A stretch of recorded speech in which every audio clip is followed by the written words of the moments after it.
but they're playing within the rules. So at that point, you can't get mad at them. You just get mad at baseball. Right. It's like if you're the Indians, are saying I'm dealing with real money and I have to make sure that it lasts and that we don't overspend. But like 3 or 4 other teams, it's like they're playing with monopoly money and they can print all they want and it's just never ending. It's like, this is crazy. Yeah, absolutely. What do you think this bodes for your boy Cespedes now? Because we know there's still going to be a decision in the future to be made there, but I think this sets the stage for them to, if they have problems or if this roster doesn't work the way they think it does in the first half of the season, they can go out there and make something big happen again in the trade market.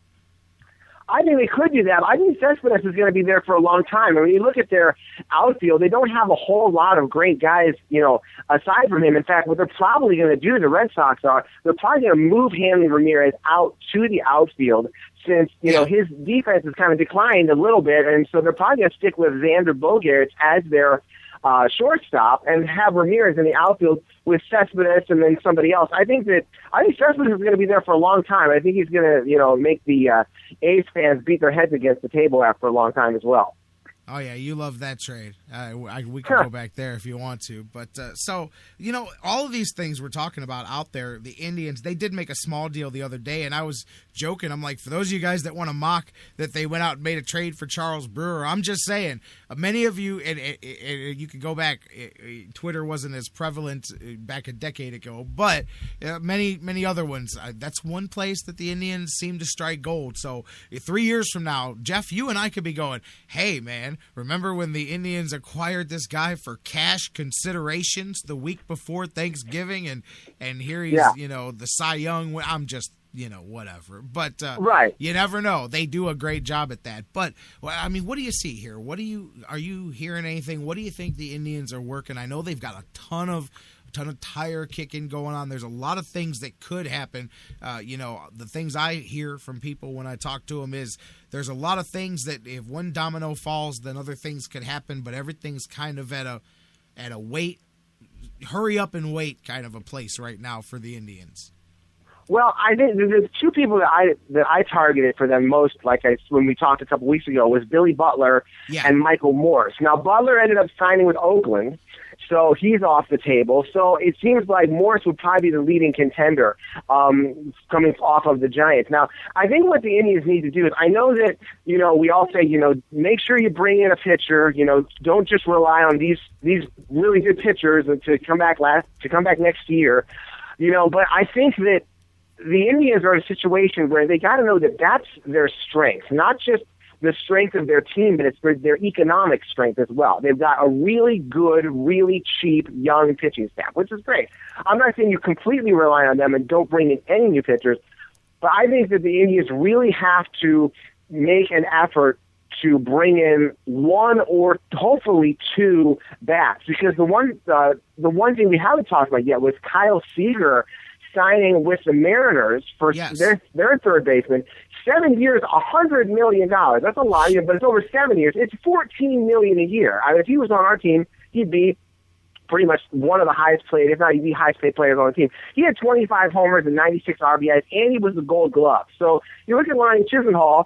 Chisenhall batted better than him, 280 to 265, but the power was 13 homers, 59 RBI. But the biggest problem with Chisenhall was he started off hitting 384 and then hit like 222 over the last 3 months. So obviously there's a lot more consistency that we need out of him. And the question is, can we get somebody else at third base, or is there really not anybody else available at third base to bring in and maybe move Chisenhall to the outfield and this, that, and the other? I think the way the dominoes are falling and the way the money is falling, I think the Indians need to be aggressive, because what the Mariners said when they signed Caesar that deal, they said they were committed to raising the payroll after winning 87 games and barely missing the playoffs.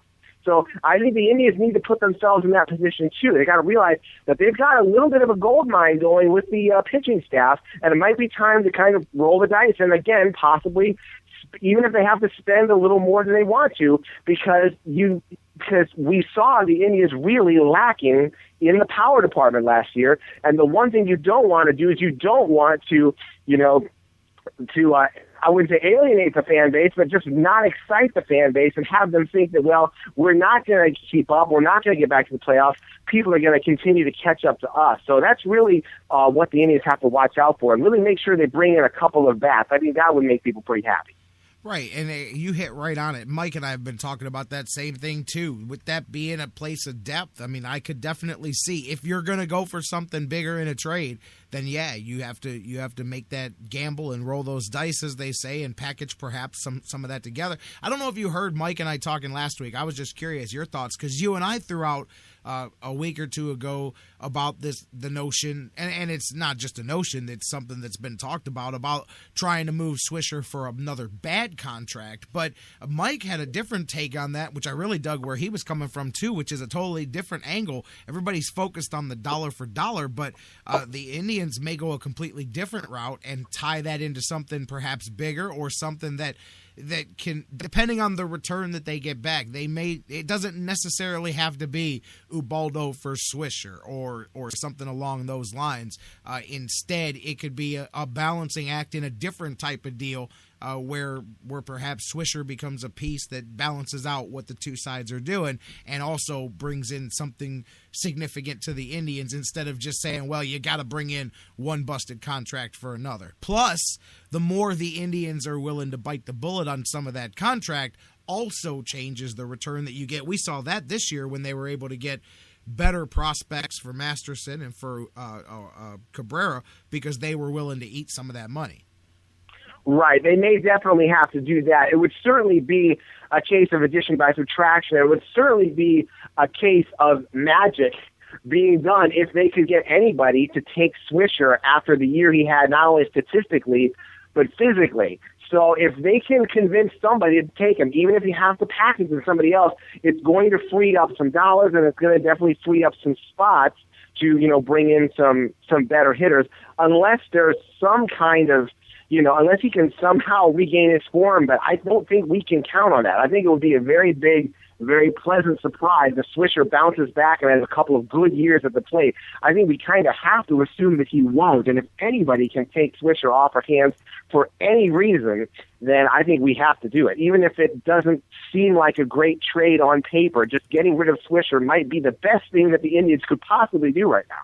Listen, man, our goal is to trade Swisher by osmosis. As impossible as this may be, my goal is, if we at least mention and discuss it, even just for 30 seconds, once or twice a week, just maybe, without them even knowing, we will push, if you believe in some spiritual karma type things, just maybe we can, through osmosis, if all of you, thousands, I say this at the start of every show, thousands around the world listening, do it, all of us at the same time. Just close your eyes and just gently hum in your soul and with a clean, clear heart, like on Friday Night Lights, say, yeah, I'm telling you, there you go. Put your hand on your heart and say, trade Nick Swisher. Everybody, if we all do that once a day, just once a week maybe, we might be able to push the karma. But seriously, all joking aside, I did have one more name when you talked about bounce back.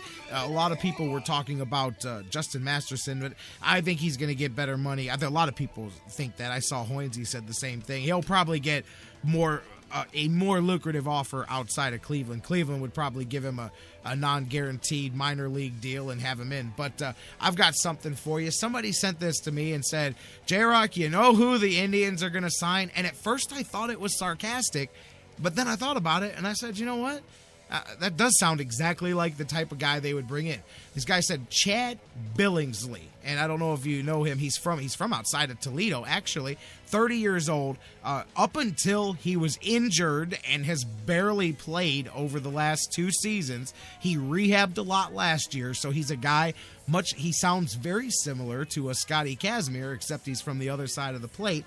Did some rehab last year, looking to bounce back this year. Before he got hurt, 6 straight years of double-digit wins. He's got a 2-to-1 strikeout-to-walk ratio. He's been a traditionally a decent starting pitcher. He's a veteran, and he's the Indians' favorite because he is a rehab project who will come in. Maybe he'll do the whole non-guaranteed deal and come in training or spring training, but regardless, it would be a very a low-risk deal for the Indians. Man, I'm telling you, at first I thought it was sarcastic, and then I said, no, that's exactly the kind of guy the Indians would probably bring in.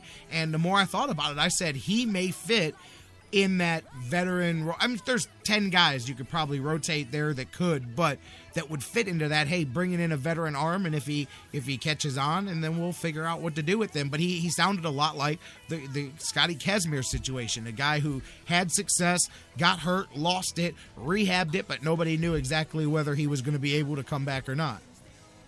Well, that's a very good idea. I think whoever came up with that idea, we should bake him a nice warm cookie because, 6 years in a row, that guy was very consistent, kind of under the radar with the Dodgers. He wasn't a really super big star. He always go like 12 and 11 or so, but he had a real good ERA, and he had all those years in pretty much his 20s. He's only 30 right now, so if we could somehow put him back together, he could have a lot of miles left, and then again, he'd be somebody that the Indians could pick up certainly within their price range. I think that's really a fantastic idea. I would love to see them do that.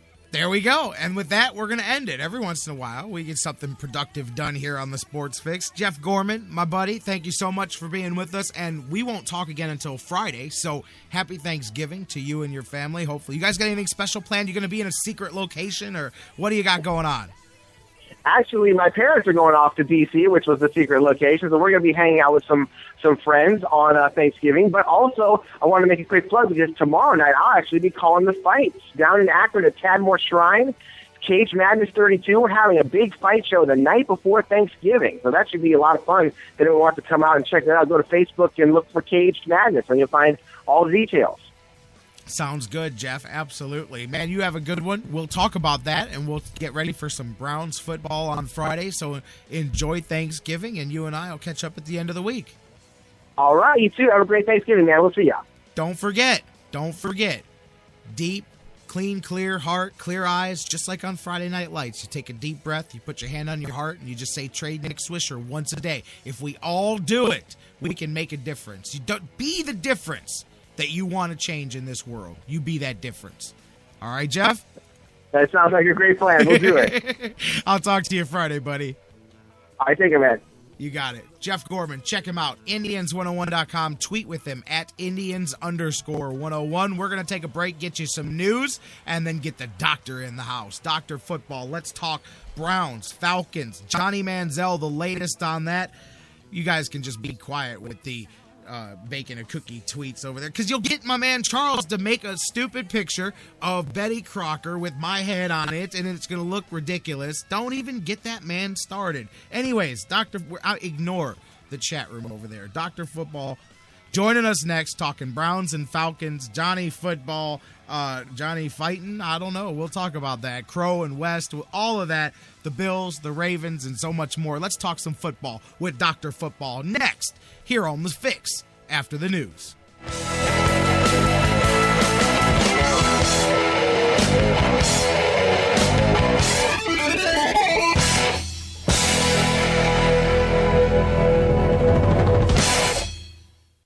The Sports Fix, your choice for intelligent talk. I'm expecting a very important delivery at the house, so could you please call me if it arrives? I'll give you my cell number. 401-555-1125. 440. No, I was just repeating the 4. 1-4. 1-4. Intelligent talk. Okay, 1125. 1125. 155. I'm not giving you quantities of the numbers. I'm giving you the numbers. 1125. Those are the last 4 numbers. Oh, I see. 1125. Yes. All right. Now read the number back to me. Let me get my pen. The Sports Fix will be right back. Hi, this is Joe Tate, and you're listening to The Sports Fix. Business owners and professionals, do you want to take your business, your product, your team, your event to the next level? You want to advertise right here with the Sports Fix. Our listeners are among the most loyal listeners, terrestrial or internet. The Sports Fix universe is not only the radio show, but tens of thousands of fans on Facebook and Twitter. Email me, Jerry Myers, thesportsfix@AOL.com. That's thesportsfix@AOL.com. And let me help you swing for the fences and hit it out of the park right here on the Sports Fix. Whether it's an oil change or a new set of tires, Quick Lane at Valley Ford Truck has you covered for your automotive car care needs. They're your neighborhood quick service experts. They also offer a low price tire guarantee. Choose from 13 brands, and if you find the same tire